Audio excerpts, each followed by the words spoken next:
இன்று இந்திய கம்யூனிஸ்ட் கட்சியினுடைய மூத்த தலைவர், நாட்டின் விடுதலை போராட்ட வீரர், தமிழ்நாட்டின் மூத்த தலைவர்களுள் ஒருவர் என்று போற்றப்படக்கூடிய தலைவர்,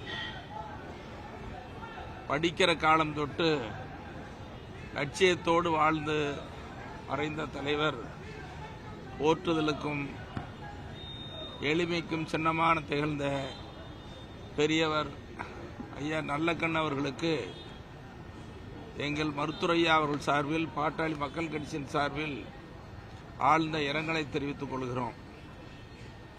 பெரியவர் நல்லக்கண்ணு அவர்களை பற்றி நிறைய சொல்லிக் கொண்டே இருக்கலாம்.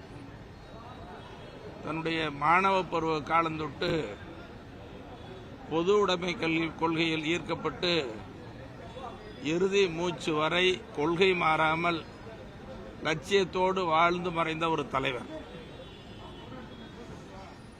அவர் மாணவ பருவத்திலேயே பொது உடைமை தத்துவத்தில் தன்னை இணைத்துக் கொண்டவர். அதோடு எல்லோரிடத்திலும் அன்பாக பழகக்கூடியவர். யாரும் அவரை வெறுக்க மாட்டாங்க. ஏழை எளிய மக்களுக்கு, ஒடுக்கப்பட்ட மக்களுக்கு, அடித்தட்டு மக்களுக்கு தலைமையேற்று பல போராட்டங்களை நடத்தி வெற்றி கண்டவர். எங்கிட்ட ரொம்ப பாசமா இருப்பார். எங்க மருத்துவரையா அவர்கள் மீது அதிக மரியாதை கொண்டவர். என்கிட்ட ரொம்ப பிரியமா இருப்பார்.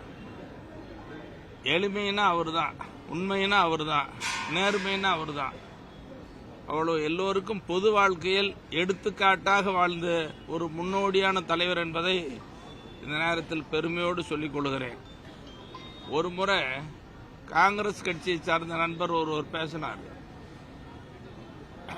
அவர் பேசும் பொழுது தமிழ்நாட்டில் எங்கள் தலைவர் எளிமையாக வாழ்ந்த பெருந்தலைவர் காமராஜர் ஆட்சி அமைப்போம்னு சொன்னார். அப்போ உடனே அன்றைய முதலமைச்சராக இருந்த கலைஞர் அவர்கள் குறுக்கிட்டு,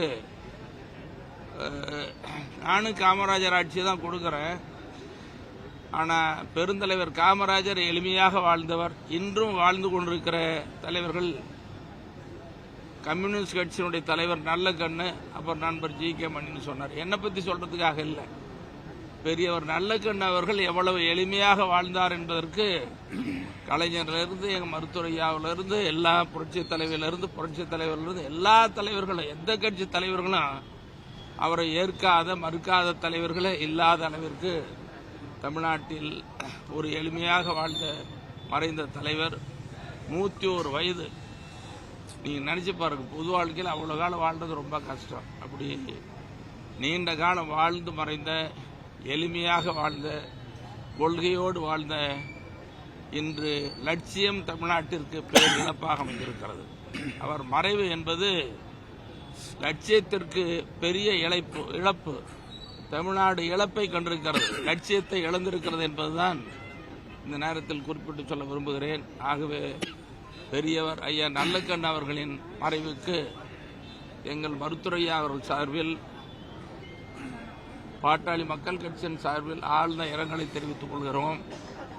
அவரை பிரிந்து வாடும் அவரது குடும்பத்தினர்கள், உறவினர்கள் உள்ளிட்ட கம்யூனிஸ்ட் கட்சியுடைய தோழர்கள் அத்தனை பேருக்கும் அனுதாபத்தையும் ஆறுதலையும் தெரிவித்துக் கொள்கிறோம்.